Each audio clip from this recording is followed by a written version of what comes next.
Awesome music.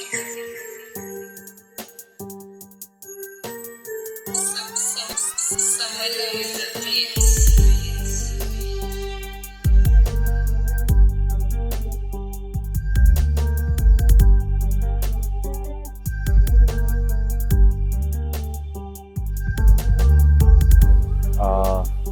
Now, from our last conversation, we were talking about, we left somewhere with self-love, and the idea was self-love today has been misconstrued, and somehow self-love has meant that the love of self should mean the others do not exist within our line of sight, and therefore it ends up making us to be more selfish people because the rest don't really exist within our line of sight.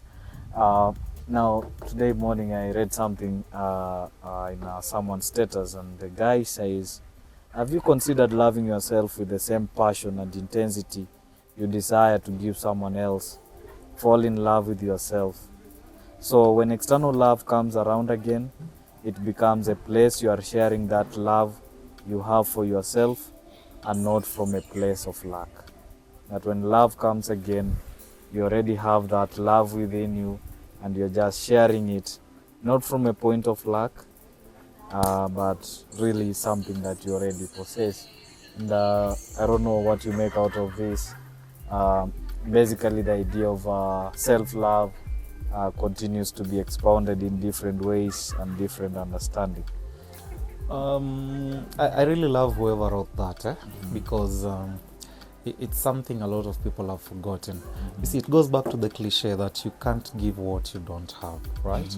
And so, taking it from reverse, when you receive the love that someone else is loving you with, you know, you feel it's a strange thing, and that's why I think heartbreaks, they normally disorient somebody, because there's this foreign thing you're receiving, and now you can no longer receive it.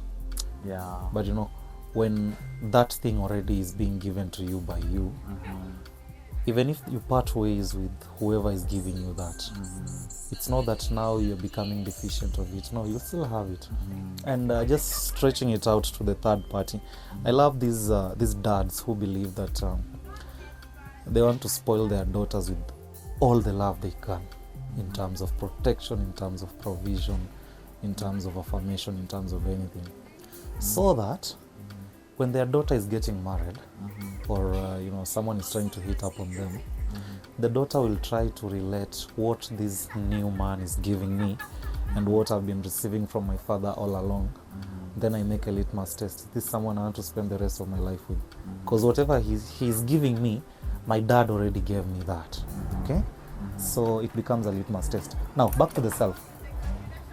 I think one of the reasons why have you ever considered at some point you really love people, you really love someone really, whether it's a filial relationship or a romantic relationship, and you guys are really, really close, but then one day you guys are strangers, I mean, from two extremes. I think the reason behind that is that whatever they were giving you, it was very foreign to you. And so when they leave, when they exit, you can no longer receive that. So what happens? You get into the stages of depression, stages of grief. What we call character development. Yes, you begin getting bitter, you're angry at them. It's because they've stopped giving you what you are supposed to be having in the first place. So I really love whoever wrote that, and I agree with them. And that is something, kabisa, because maybe sometimes we run life because we really need other people's affirmations and recognition, so that we do whatever we have to do, because someone is recognizing that, someone is feeding us with some feedback. Now, what happens when they don't feed us with feedbacks? What happens when we keep doing whatever we are doing but no one is commenting? There is so much in realizing that our inner strength, our inner power should always inform whatever that we do outside. Again, I will say this, as we said earlier, that there is something about self, there is something about the inner us that should always inform the outer us, the external world, so that you're basically offering the external world whatever you already have. And that is the basic idea of what we keep saying, as you have already pointed out, that you cannot give whatever you don't have. Maybe we think about that for a moment. What do we really always mean by you can't give whatever you don't have, you know? Now, having as something, whatever you have is what you share out also. Now, apart from self-love, something else came up. Just before we wind up self-love, there's this thing I fell in love with after I read it. It's from the book Existentialism is a Humanism by some philosopher by the name Jean-Paul Sartre. So this guy, in one of the lines, he says, in the end, we are all that we truly have. Yeah. Everything else fades away, but we are the last ones to fade away from ourselves, okay? And so I feel it's important to familiarize yourself with yourself and also to love yourself, because in the end, that guy in is what you truly have. It's the only surest thing that you know that you have. So self-love is important. First of all, familiarize yourself with the guy within, then fall in love with that guy. For sure. And I think it can get better than that. Familiarizing with the person within you. What will be the relevance of that? What will be the relevance of familiarizing with the person within? I think it does a great deal in building up your social intelligence and emotional intelligence. For sure. Because once you know what this guy is capable of, you know the boundaries. You know how much you can push them. You know how much you can expect from them. You know how much capable they are. And so you'll also be careful to have a circle around you, a circle of people that you know you can resonate with. And also you'll be careful to relate with others who for some reason aren't in the same wavelength as you, because you've managed yourself and you know how to maneuver through life. I feel that's important. Also, the other point of familiarization is also, it helps in the previous discussion we had, it helps in identifying your purpose. Because once you identify who you are, what you're capable of, what gives you life and what kills your life within, it's easier to navigate through a road that will lead you to what you're destined for. And that is really something. Now, I think we have good reasons why you should interact with the self, and that is really, really something. Just that points, everything about self always points to the inner us, our inner beauties, and someone somewhere used the hidden gifts within us. I think getting in touch also with the self points to our hidden gifts and all that. Now, someone also in our comment section in our previous discussion pointed out something about resilience, and something caught me in the discussion. The commenter wrote and said what he knows or she knows about resilience is that it's the strength, and it's a strength that comes from grace and experience. Wow. No, that should be something. Resilience therefore becomes as an inner strength that she possesses or he possesses, becomes a strength that is from grace and from experience. You'll want to interact with that for a moment and think of grace. Grace, that which is given. Grace is always given by God, is unmerited. It's something that we really don't deserve. Someone else, external forces, always gives us gives that to us, because it realizes the human limitations, and therefore the supernatural come in and try help us in the natural and supernatural interact and makes us to go through this. So resilience also points to how we address our struggles in life and all that. And the second part of it is experience. Now, someone who goes through some related experiences, related continuous experiences in life, will have a better way of handling such things, such experiences when it comes later.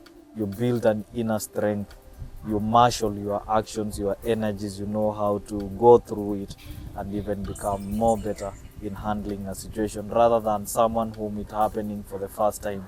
You realize the first time experience of something that ends up hitting people more and more hard.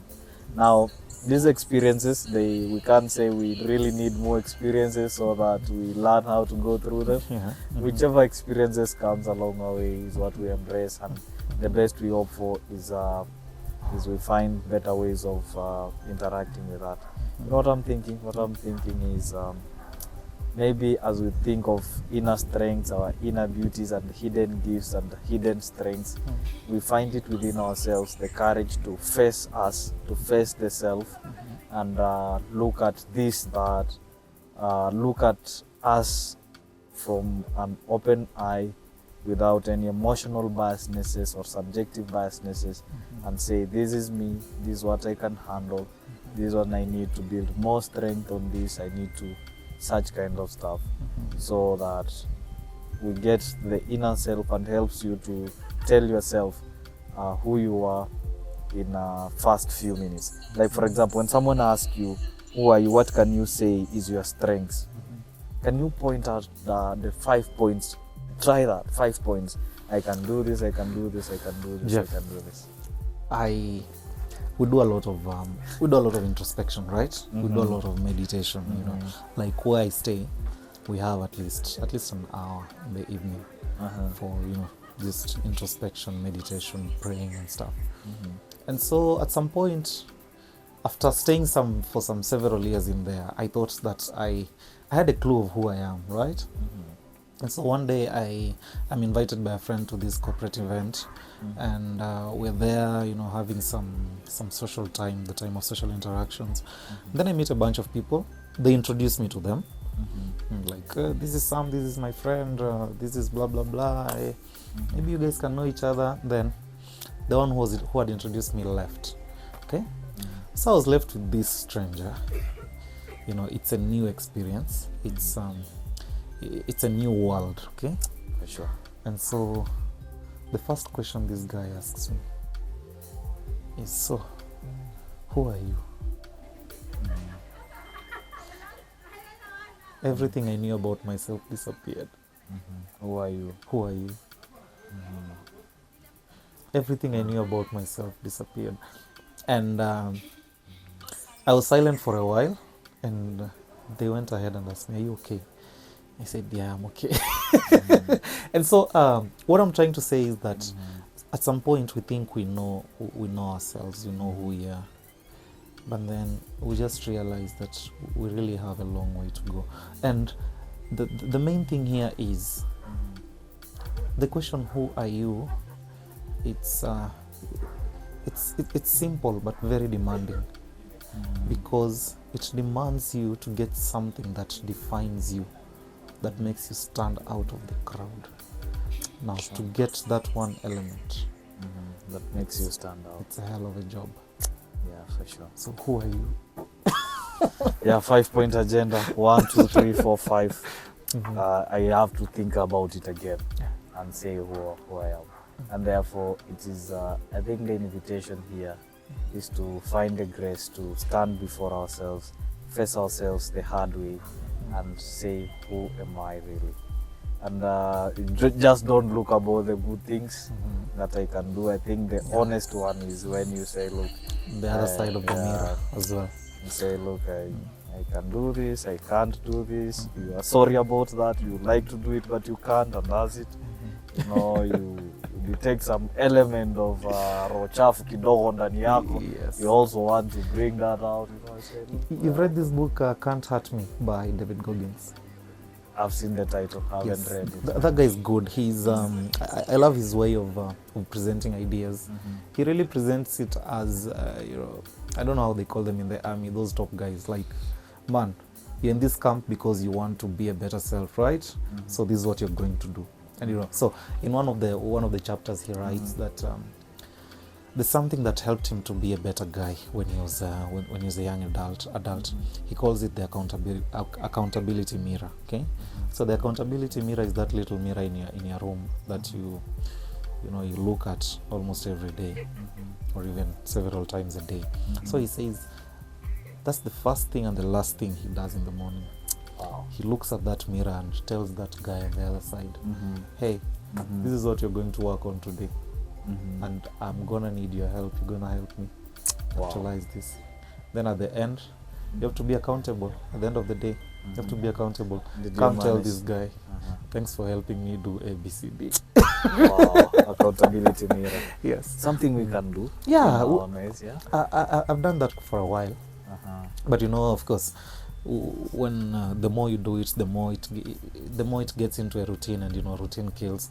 But it's a good thing. It really helped me at some point in my life. Now back to the comment that you just said, that resilience is a combination of grace and experience, right? Now when you were saying that, I was thinking in my head that resilience is known to be a force from within. So how is it so much that what creates it is the force from without? Now, do you realize something is happening here? Now, we don't want to disengage grace and experience, like they are two separate entities. They should be considered as a unit that is existing. Now, what grace comes and do, it comes to build on that nature. It comes and build on that experience which you have. Now, an interaction of the two should see you, should help you, who is the within you, to come to terms with this that is happening to you. So in a way, a natural order, the you, and the supernatural order, this that comes from outside, the grace, is finding a way of interacting and working together. And what should that mean? That should mean that a disposition of the person to be ready to maneuver through it with upon cooperating with grace, right? Upon cooperating with it. Yeah, because if we leave it from an outside source, that will mean we have no role to play in building resilience, which is a lie. People really cooperate with grace to build that resilience. For sure. Yeah, because I've seen people who have passed through very, very tragic experiences, one after the other, but they haven't built that resilience. Because they didn't do the work, they didn't cooperate, they didn't. Grace came, but it didn't find the nature ready. So resilience couldn't be built. Yeah, it shouldn't be disengaged. It's two working forces that has to find a way of cooperating and blending and making meaning out of it. Wherever there is blend, wherever there is uniformity, wherever there is sameness of language, sameness of doing things, then results always happen. And the equation is that way. Everything has to combine to fit well, so that things have to work in a better way. Now, I think in many ways this discussion leads us to think of adversity quotient. I know in our previous discussions, previous episodes you have done, you managed to bring in emotional intelligence, social intelligence, probably IQ somewhere, and maybe AQ is something that something we will want to bring in, adversity quotient. And adversity quotient by and large builds on the point of how do we process pain, how do we process the struggles that we go through, and also what we learn from them always. I listened to one of your shows, the last episode you did, and when you were being hosted, and the episode is you were talking about grief and how IHNDY came about.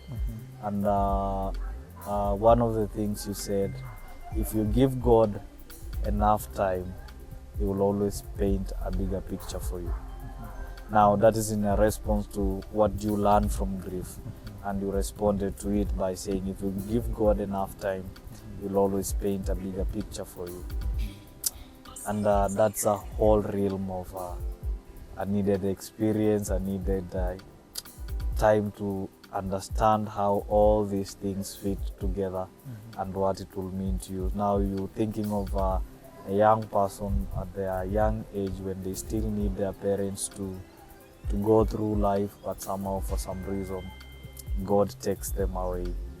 they take their parents away, and they have to find a way of living with that, find a way of addressing that. Parents, when they're most needed in the family, or that dependency system that's always depended on, dies out. You know what happens when your dependency system dies out? It leads you to relearn life, to do life again without this that you have been depending upon. And so much of adversity quotient comes in. How do you process this? How do you even start? Who do you bring in the game? Who is there to hold your hand? You know, and I think we live in a world where adversity quotient shouldn't be overlooked. We should find a way of addressing it. It's true. It's because the reality that is there with us, and every single day, with as much as we desire to experience and interact with the good always, with the good things that come our way, the reality is we can't do without the other that goes contrary to our expectations and all that. Maybe your thoughts on adversity quotient? It's important, really, really important, because you know, most of the things you're doing, straight from the time you wake up to the time you sleep, you're trying to solve something. For sure. Right from the time you rise in the morning, most of the things you do are solution oriented during the day. You know, just basically, you wake up in the morning, you have to do some cleanup so that, you know, you don't be a mess to the others you're going to engage in, right? You say your prayers because, you know, you want the universe to be on your side that day, okay? You come to school or go to hustle because you want a better life. So you're always trying to solve something, okay? Yeah. And so adversity quotient helps you to maneuver through adversity, as the name suggests, in a solution-oriented manner, okay? So I feel that is something that is very, very important, not only to the self but also to the people around, because, you know, once you have a tragic experience, it's not only your life that stops, okay?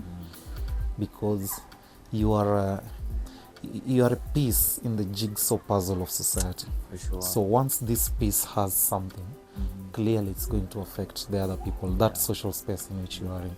And so that should be developed with the mind that I'm going to help myself, so that I return back to society, return back to the social space, and still operate there. Now, developing that again goes back to resilience. The grace has a role to play, but also yourself, you need to roll up your sleeves and work about it. When I was having those episodes, quite an interesting time, there's something I heard from some guy you really, really relate with, Jordan Peterson. He said that Jung says nobody becomes a man until his father dies, okay? Freud adds and says that's true, but the death can be symbolic. And so what's the meaning here? The meaning is there is always a barrier between you and the unknown. Sure. Okay? And normally, in most cases, that's a parental figure. So that's your dad. Okay? Sure. And so you won't become a man unless there's no barrier between you and the unknown. And so when your father dies, that bridge collapses. And so you have to face the unknown face to face. Now, the symbolic death here, it doesn't have to be a physical death. The symbolic death occurs when, you know, growing up, we have this belief in us. Every kid believes that their father is a superhero. Like their dad will solve issues. Like, manze, I'm in school, things are not working. Let me go home, talk to my dad. Something will happen. I met this beautiful girl, I don't know whether I'm to marry her or not. Let me talk to my dad. I got this job, it's a good offer, but I'm still not sure about it. Let me go talk to my dad. I'm having this misunderstanding at work. Let me seek the wisdom of the Muse, okay? So he's the barrier between you and the unknown. Now, once he's eliminated, now you have to face the unknown with you. So the symbolic death here happens when you grow up and you realize that this guy doesn't have the answer to everything. Yeah. So in that sense, your father has died symbolically because he's no longer shielding you from the unknown. Now you realize that, okay, My dad is not a mechanical engineer, so but at first I believe he could fix everything in the house. Okay, later on you buy an electric car and you realize he has no knowledge about that. Okay, maybe your dad was you know, any adversity that he can't actually handle, that's a symbolic death, and so you have to face it directly. Now that's where the being a man comes in, not the negative, the toxic masculinity, but the positive masculinity, in the sense that now I have to be in charge of this adversity. This plane, the engine has failed somewhere. When it's airborne, I need to bring it and land it as smoothly as I can. Now that's being a man. That's building resilience. That's building adversity quotient. And in my opinion, it takes a while to build that. You don't build adversity quotient with just one adversity. No. You don't build resilience with just one tragic experience. No. As you say, as our followers said, it's grace and experience. It needs to come. You need to build it. In the previous discussion, we said something about the more you fall, the more you know how best to rise up. Okay, for sure. It's just clearly the same logic.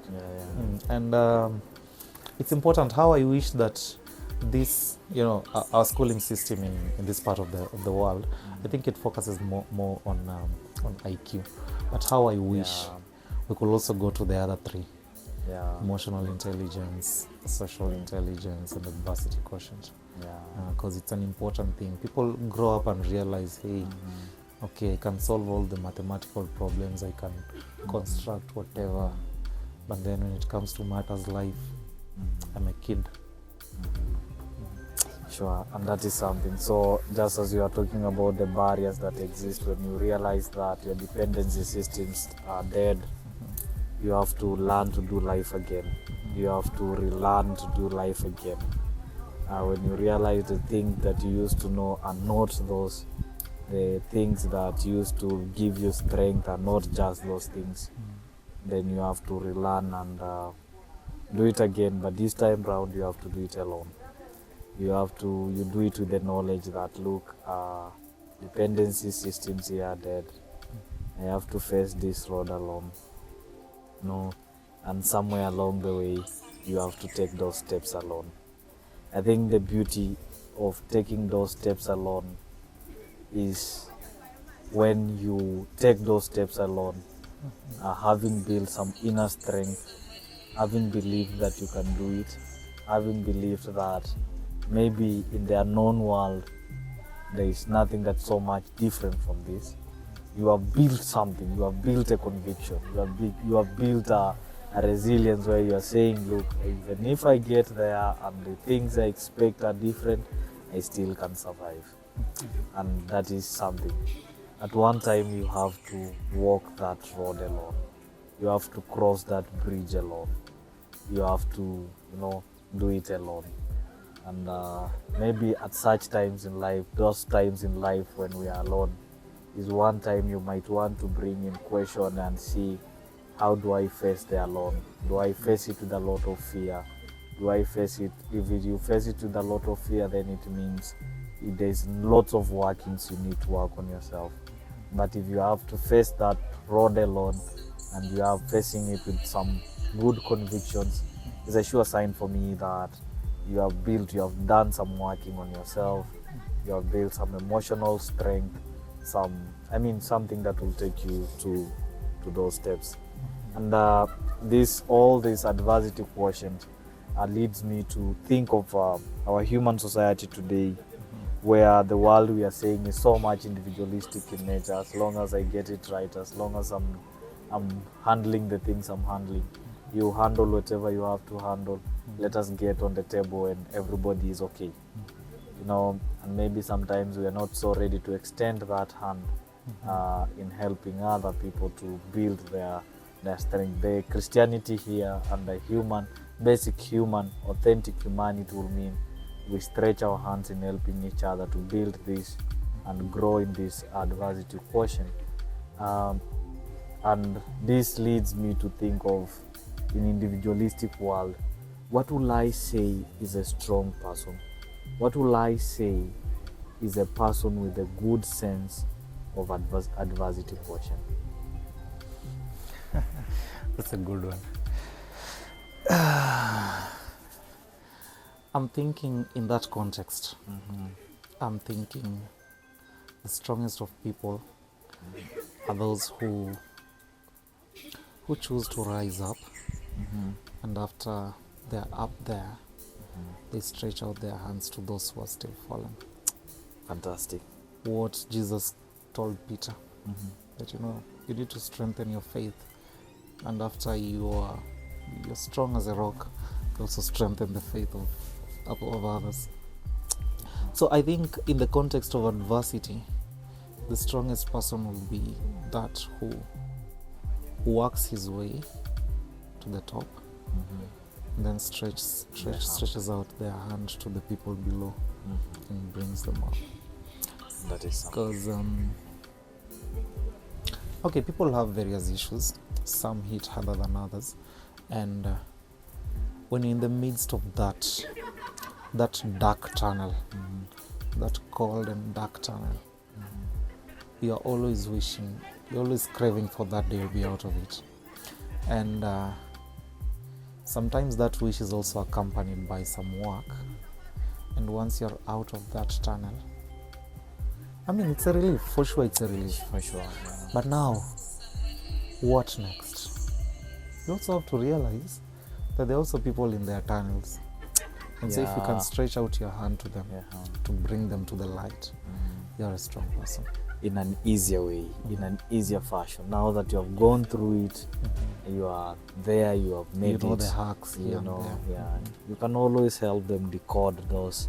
You tell them the roots.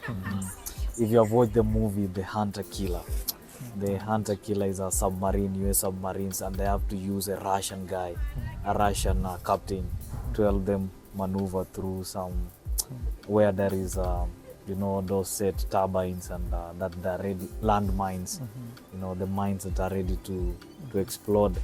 So they have to use someone who is familiar with the territory to pass through the under rock and the submarine world. And I think the movie, if you watch the movie The Hunter Killer, it's an amazing movie that points to sometimes we have to employ people who are already have been there, and they help us see the way in a lighter way. They know the way, they know how they did it, and they can easily say, this is the route. Just trust me, trust the process, trust what I'm telling you. Sometimes it's always dark, always dark, but they Actually, seem most times. And they always see the light that sometimes we don't really see, because that's what happened to them. It happened to them that way, and they managed to come out to the limelight. And that is something, and this is a beautiful story of what we shared before, and we said I think success, to the easier formula to success, or the logic to success these days should be, we learn from the already successful people. We question what they did and how they did it. A response to that what and how becomes the very thing that we should do in our own way, and even make it more and more better. And that should be something always. Now, apart from that, another thing we'll say a strong person is, just to complement whatever you have said, is I think in many ways a strong person, for me, if you ask me, I'll say this again, is a person who sometimes will have to stand on the shadows so that the others can shine. When I'm on the shadows, it means I want to become the mastermind. I want to work the way throughout all this, but still help you shine. And sometimes if it means me sacrificing myself, not coming to the limelight, then that is something, so that you appear and shine. And if that sells you, if that markets you, if that makes you even a better person, builds your emotional strength, builds your social something, then that's it. You become a stronger person. I really love that perspective, because I equate it with you remember when you were in high school, these drama festivals, and so we have the actors who are there doing their thing, But then once in a while they come backstage and you know they need to dress up again, they need to be reminded the script and stuff. So there are always guys in the backstage working. And so for me, I believe fundamentally deep down myself, I believe the backstage is where all the magic happens. Fantastic. And so I agree with that. The strong person is the guy working backstage. Yeah. You know, there we know of organizations which are running, but it's only one single individual running the thing. The day he's out of that place, the whole thing collapses. A whole organization with more than 20 resource personnel, but it's only one guy in the backstage who nobody knows. He's the one holding. Now, take back to family. Somebody used to tell me that, you know, in the modern families, it's the parents who are gluing you together. I thought he was joking. Until when they are not there and the glue is not there. That It's guy when you working realize. backstage. So I totally agree with that. The strong person is the guy working backstage, because you know you said, okay, I don't want to take credit in this, but I'm going to work really hard to see things through. I'm going to, you know, to bring you up. I'm going to bring you, but I'm not demanding any credit. I'm not demanding any sort of compensation. Yeah, that it is takes something. strength to do that. Yeah, and that you'll question how the many times we are so ready to remain on the shadow so that others can shine. It's always a joyous thing when you're the one shining, you know. But think Get all the about credit, all the networks, all yeah, the and all that. Reverse that and put yourself in the shadow and allow someone else to be there. That makes you to be a more strong person. And I think another strong person in an individualistic world and in a world where we want to, where sometimes it's always about me and myself, we'll want to think of a strong person as a person who is so ready to have been there and come out and say, look, we can still do this. I have walked that road, I'm there and all that. And you come back and help others to rise through those ranks. Hii maneno ya ni God manzi. It's always good.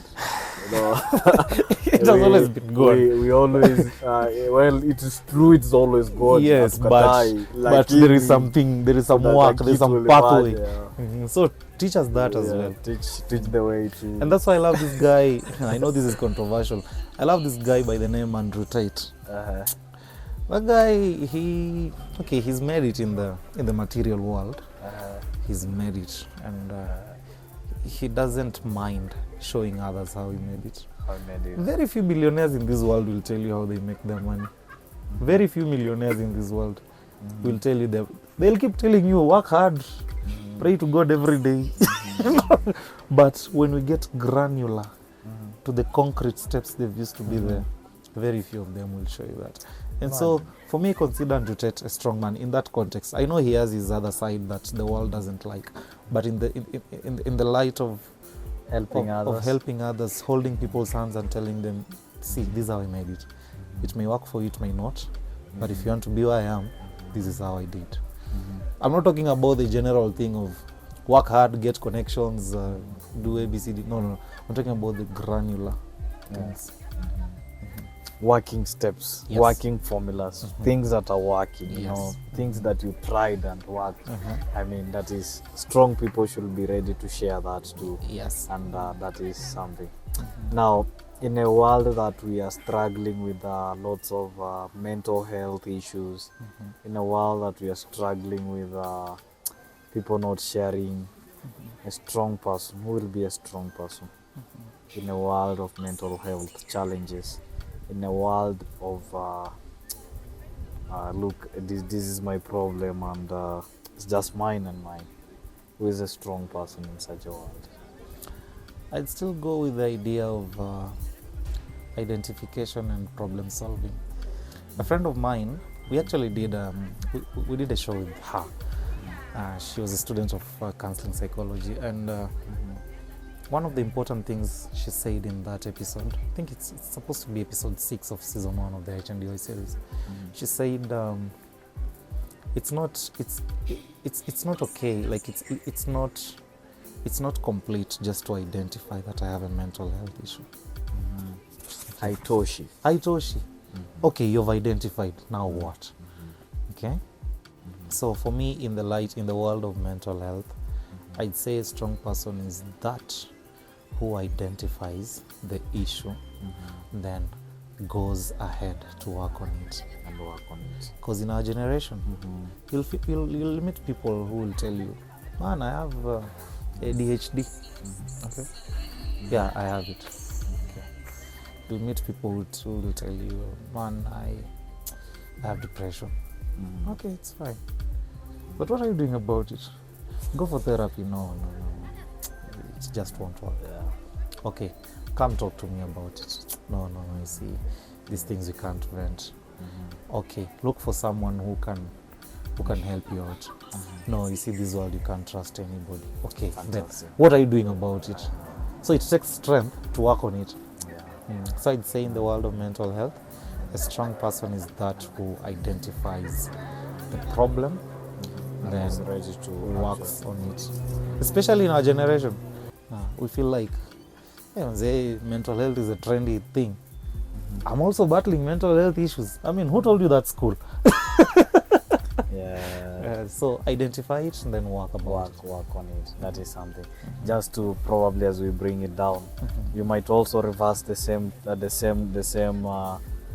thought and say the people are now receiving end.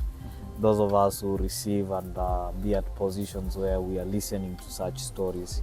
A strong person in such a sense will be a person who will have time to listen, a person who will understand, and now that is one. You get time to listen to that story, but you also commit yourself to understanding. I think many of us do. We get the listening, we fail to take the finer details. I think patient people are people who are ready also to take those finer details. You don't miss those marks, because the answers are always in the finer details. Yes. The answers are not in the bigger statements. They're always in the finer details that we drop in once in a while. That's where our real struggles are. I'm doing well, lakini yaka kitu kadogo lakini tu manage. Ako kadogo is where the problem is, So strong people for me are people who will listen and understand that. Now, in a world where confidentiality is broken and people don't trust each other, trust issues, in a world of trust issues, listening and understanding becomes one thing, and therefore the immediate subsequent quality and characteristics of a strong person will be one who can able to process that and keep that information to himself. No matter what happens, you really know that this and this. And you never use that against them. Yeah, then you don't use against it. Confidentiality also means that I am not using it against you. That when I see you doing something and they say, I think it's because of no wonder, So a strong person is one who gets all that information, but wants to handle you at the level at which you present yourself, without any previous information. Like, you hide that part. You find, I have a friend of mine who says, when listens to people's stories and struggles and all that, he always forgets, like, he has listened to such a story, and so is managing to keep many people's secrets, but never using them against them or something. And we meet is like meeting a new plate, nothing is written on, and that's it. Now, what will be the third character of such person in such a world of mental health and trust issues? Will be a person who is ready who has a good sense of adversity quotient, and is now ready to help them, to help others to grow into this, and grow and become better, mature in these struggles they are in, and even become the better versions of themselves. True authentic self is always becoming the best version of yourself. Sure. And if that can be our goal and our target, then we are somewhere better.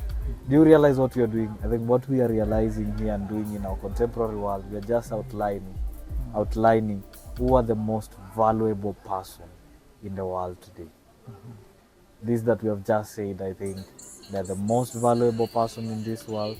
They are not people who have everything put together, but they are people who can do this for others, and that is something. At the end of the day, somehow for some reason, God connects it to helping others, that whatever we possess, whatever we have, is always tied to the other person. Whatever is in inner us, it should always be helpful to other people. That is to say something. It ceases to do its mission and purpose when it just ends with me. Yes. There's always a bigger story than yourself. The story is always bigger than yourself if you reach out. I think that is quite something. We might want to ask ourselves today about who is a stronger person, you know? What makes you and where are you in such kind of a criteria, or what do you think is a stronger person, and how can we challenge ourselves in becoming stronger person, valuable person, highly something valuable people in the world that we live in today. And I think it can't get better than this. We can always talk about this adversity quotients. We can talk about strong people in our lives, resilience, things that have to build us.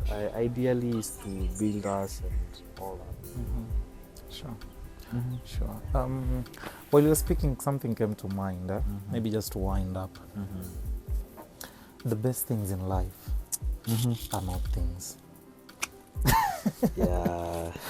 The best things in life are not Sad things. story. No, I think it's a beautiful story. Sad, beautiful story. Because if it's limited to things, then most people are disadvantaged. But since the best things in life are not things, then everybody has an equal opportunity to access them. For sure. Yeah. It's a nice way of looking at it. Then everybody has an equal opportunity. Everybody has an equal opportunity to access them. Let's call it a day. Yeah, we cut it here. It was fun. All right, until next time. Remember to comment here. We'd like Sure. to interact with those comments because they are building the subsequent topics of discussion. And it's nice to know that there's a way people look at these things differently from us. There's always, and that's a beautiful grace that God has bestowed in us. Yeah, you know what I'm thinking? That every good intentions we bring to the Lord these days, He continue blessing that. Our efforts to grow in becoming better versions of ourselves, that He continue blessing those efforts. I'm a strong believer of a God who helps those people who make the efforts, you know. Yes. A God who blesses efforts, you know. Therefore, grace will always build on that effort, you know. So you stay put, do whatever you're doing. And be a better person in this world. Contribute. Shine that light wherever you are. Until next time, peace. Big up.